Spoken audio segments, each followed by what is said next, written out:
Have you ever walked into someone's home and immediately felt a sense of peace, like everything was exactly where it should be? It's not about luxury or the latest decor trends. It's about something deeper. A quiet harmony that speaks through the way the books are arranged, the way the light filters through a clean window, or how the faint scent of lavender seems to greet you at the door. That kind of home doesn't happen by accident. It's the result of love, habit, and a certain kind of wisdom that only time can teach. In today's video, we're not just talking about cleaning tips or organizing hacks. We're exploring a lifestyle, a way of caring for your home that, in turn, takes care of you. This is for the woman who's learned that a calm space creates a calm mind, who knows that a warm, tidy kitchen can hold more comfort than any therapist's office, and who understands that cleaning isn't a chore, but a quiet act of gratitude. So if you're someone who values peace over perfection and grace over hustle, you're in the right place. Let's take a deeper look at the small, meaningful habits that make a home feel alive, loved, and deeply yours. 1. Keeping the home. Keeping the heart. The subtle habits that make all the difference. There's a quiet kind of strength in a well-kept home. It doesn't shout for attention. It doesn't need to. It whispers peace. And for so many women I've met, especially those in their 60s, 70s, and beyond, that peace isn't an accident.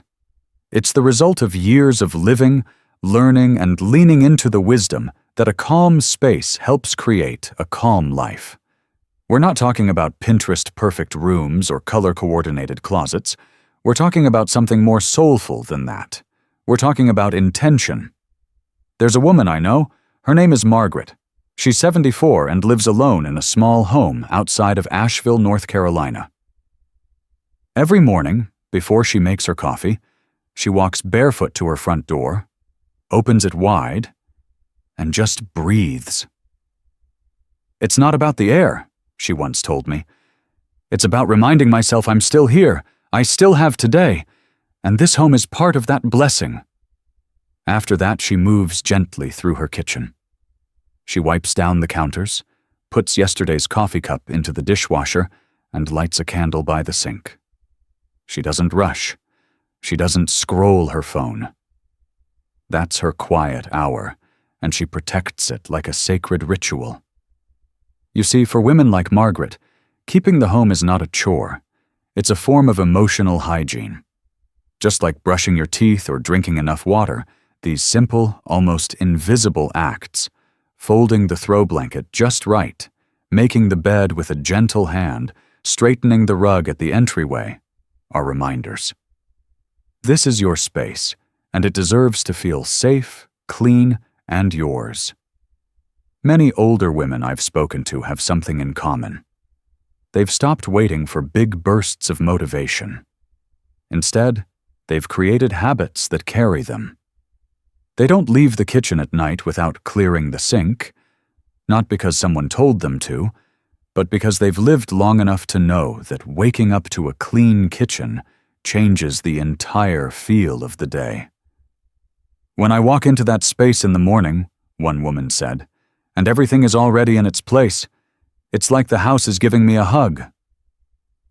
Another woman, Teresa, 68, keeps a cloth and essential oil spray by her bedside. Before she goes to sleep, she spritzes a bit of lavender on her pillow and wipes down the table next to her bed. "It's the last thing I do before closing my eyes. It feels like I'm ending the day on purpose, not just collapsing into it." These are not cleaning routines. These are self-care practices, dressed up as ordinary tasks. And the beauty is, they don't require energy so much as mindfulness. They aren't for impressing guests. They're for nourishing you. And here's something else. These habits, small as they are, create rhythm. They create structure. And when life gets unpredictable, when a doctor calls, when loneliness hits, when the world feels heavy, these rhythms hold you up. They remind you, You've got roots here. You've built something solid. So if your house has felt chaotic lately, or if your heart's been a little tired, maybe don't start with a deep clean. Start with one corner, one candle, one cup placed gently in the sink. Let the act be a prayer. Let the home become a companion again. Because in the end, what we're really doing isn't keeping the house clean. We're keeping the soul nourished. And for women who have given so much to others for so long, it's time to make space for your own peace, your own rituals, your own return to stillness. 2. Clearing the clutter. Clearing the mind, letting go with grace. Clutter has a strange way of creeping in. A drawer that won't close quite right, a closet with clothes we haven't worn in years, a shelf of trinkets that once brought joy, now gathering dust. But what's harder to see is the mental weight that clutter carries. It's not just stuff, it's decisions we've postponed, memories we're not quite ready to part with, guilt, maybe, sentimentality, or sometimes just exhaustion. That's why so many wise women I know don't approach decluttering like a home project. They approach it like healing. Barbara, 72, told me she has a rule. One thing in, one thing out. If she buys a new scarf, an old one gets donated. If someone gives her a new candle, she finds one she no longer uses and gives it away. I used to keep things just in case, she said. Now I only keep things that have a place, not just in my house, but in my life. This isn't about living in a minimalist showroom. It's about choosing what matters, about making space, physically and emotionally, for what feels good, useful, and peaceful. And it's not always easy. Sometimes, holding on to an old cookbook or a box of postcards from the 80s feels like holding on to parts of ourselves. That's okay. The trick is to let go gently and with kindness, not just to the object, but to yourself. One woman I met, Eleanor, keeps a small donation basket in her hallway closet. Nothing fancy, just a plastic bin. But every week, as she moves through the house, if she sees something she doesn't need or love anymore, she drops it in. It's my quiet way of releasing, she said. No pressure, no drama, just little goodbyes. She told me, it's not about what I'm getting rid of. It's about what I'm making room for. Clearer thoughts, lighter days, easier breathing. There's also the emotional clutter we don't talk about enough. The things we hold on to out of obligation. Gifts we never liked but kept because we didn't want to seem ungrateful. Decorations that don't match our style anymore. Clothes that no longer feel like us. You're allowed to release those things. You're allowed to evolve. And sometimes you'll notice something beautiful. The more physical clutter you let go of, the more space you create internally. For rest, creativity, even joy.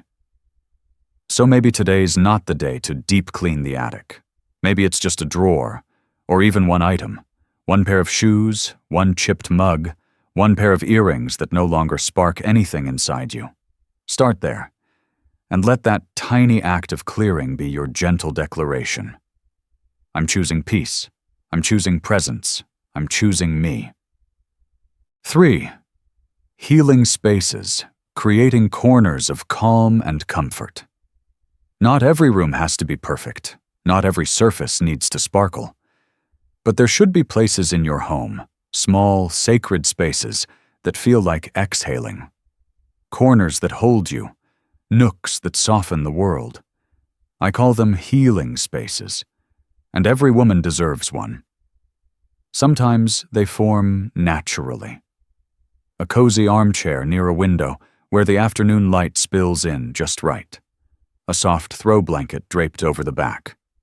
A little table beside it with your favorite book and a cup of tea. For others, it takes intention. You don't need to buy anything new. You don't even need a whole room. You just need a spot that says, "This is for me." Take Diane, a 69-year-old retired school counselor from Vermont. She doesn't have a fancy house, as she puts it, but what she does have is a tiny sanctuary she's built in her bedroom. It's a small armchair, a basket of yarn, a side table with a lamp that gives off the warmest glow. Every evening, she lights a single beeswax candle, wraps herself in her favorite shawl, and knits a few rows. "It's how I come back to myself," she said. "That corner understands me better than most people do."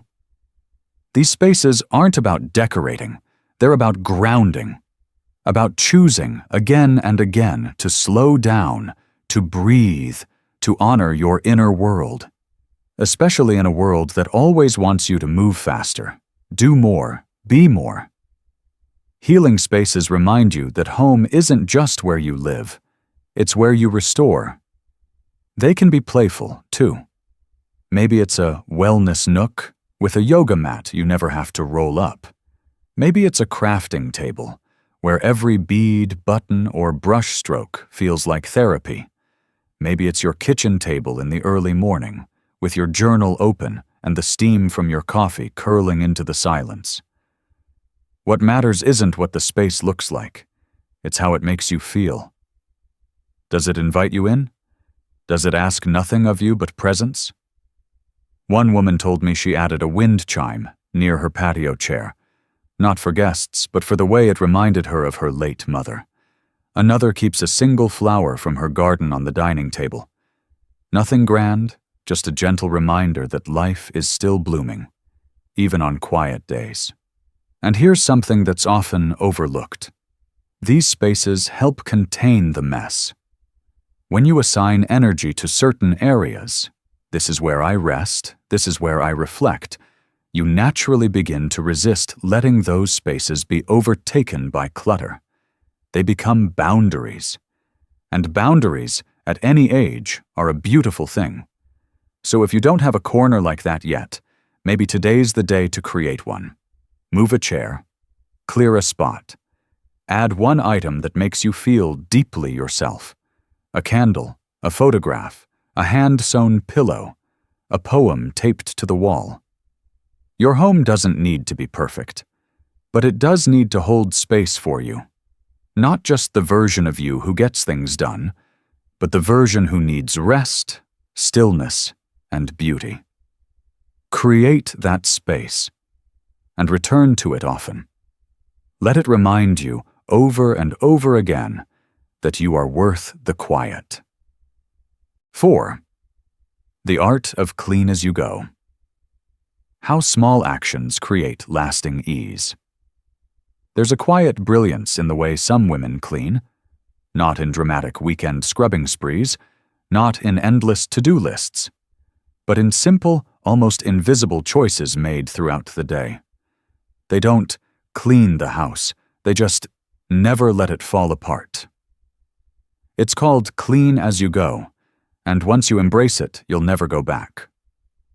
I first learned about this from a woman named Linda, 75, who worked as a private chef for most of her life. She told me, "The secret isn't in having more time. It's in having less mess.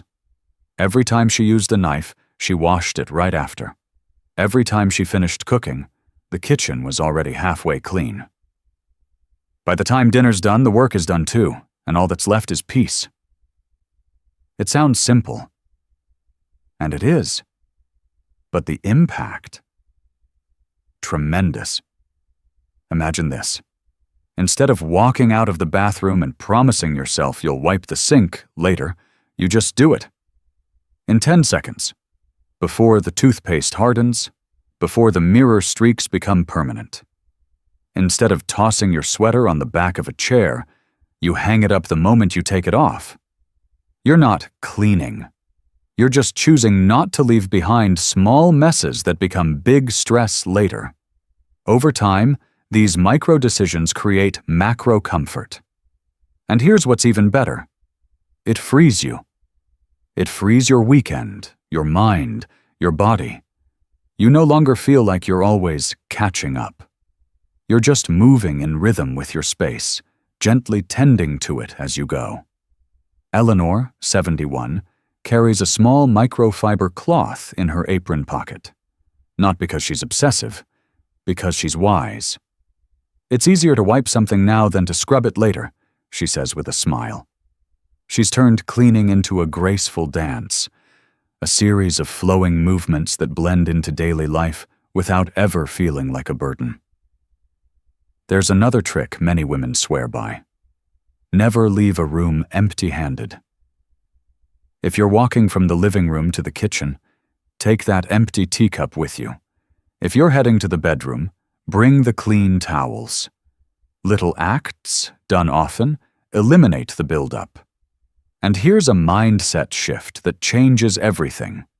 Stop thinking of cleaning as something you have to do. Start seeing it as something you get to do, because it's part of caring for the life you've built, the home you've made, the peace you deserve. Clean as you go isn't about being a perfectionist. It's about being gentle with your future self. It's leaving small gifts behind. A clear counter, a fresh-smelling sink, a table ready for breakfast. So next time you think, "I'll do that later," pause.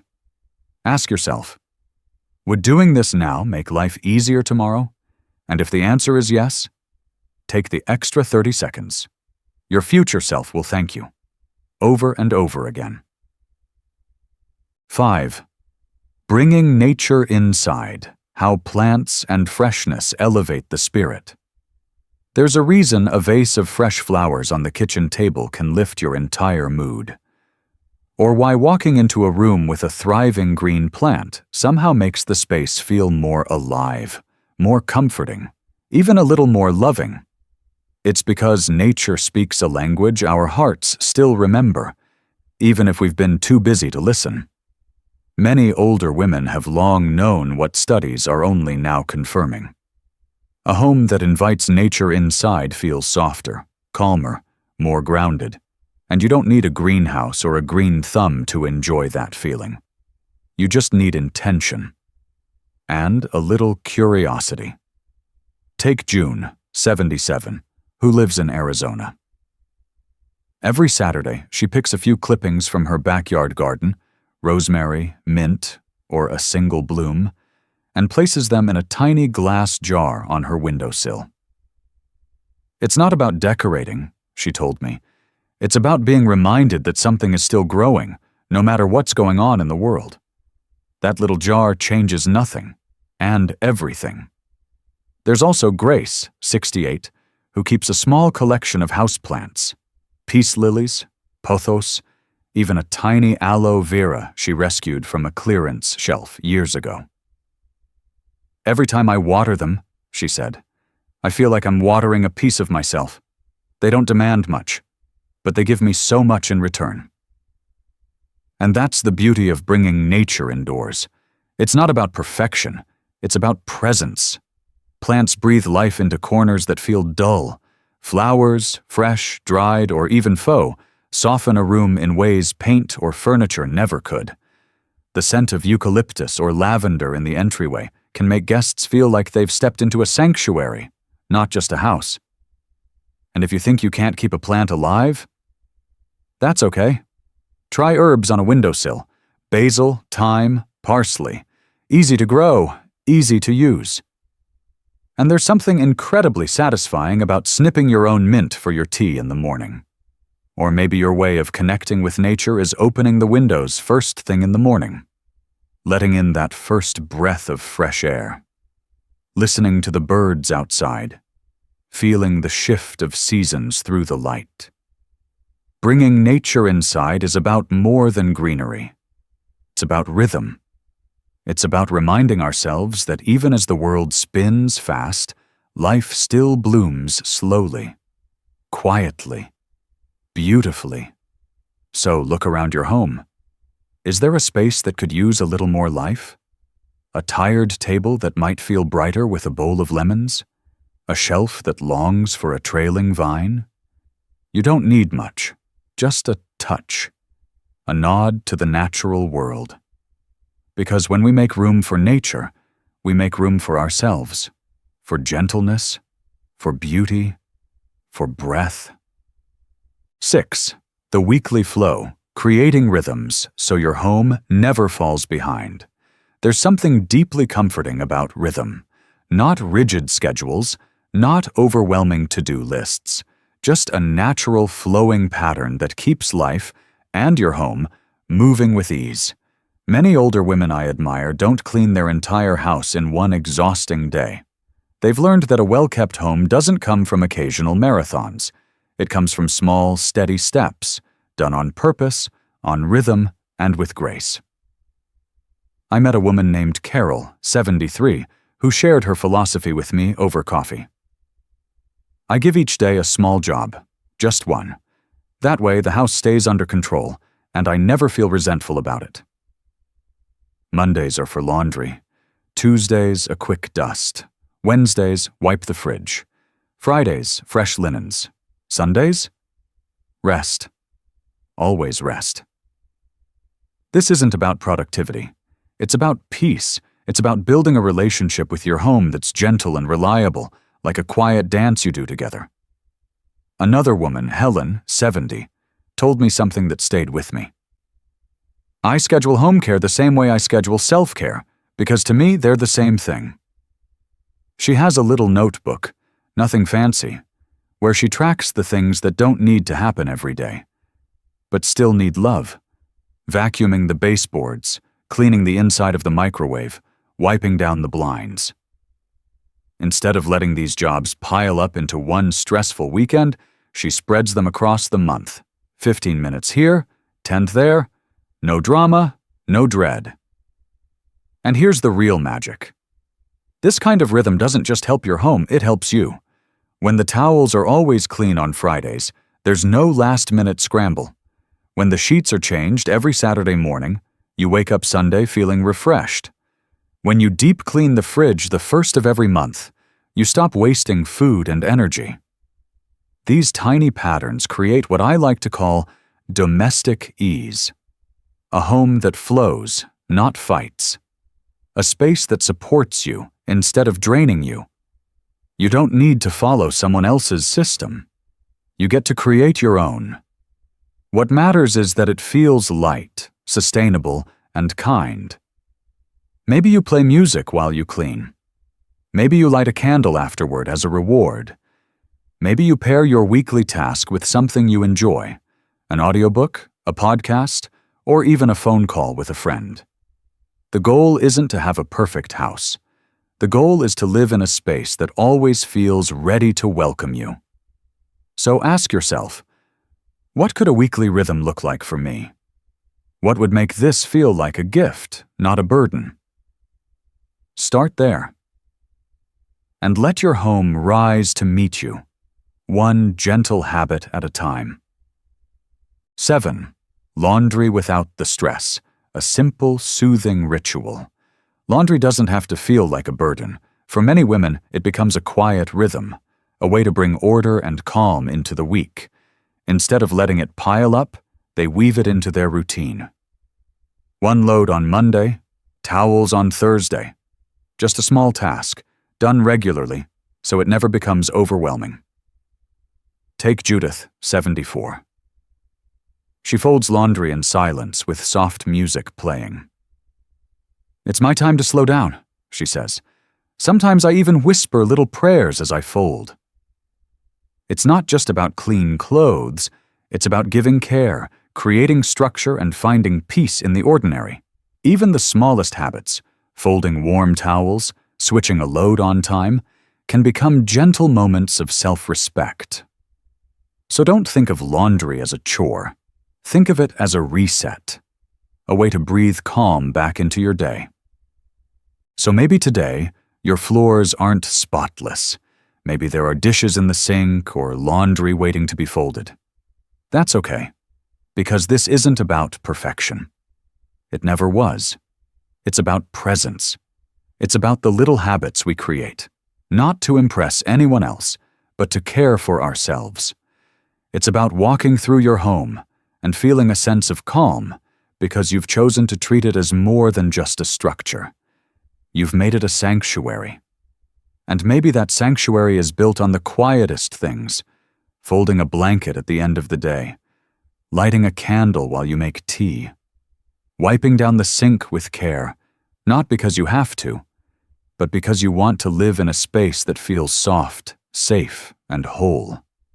You've lived long enough to know that true peace isn't loud. It's earned day by day through attention, rhythm, and love. So take a deep breath, look around your space, and ask gently, not what needs to be cleaned, but what needs to be cared for.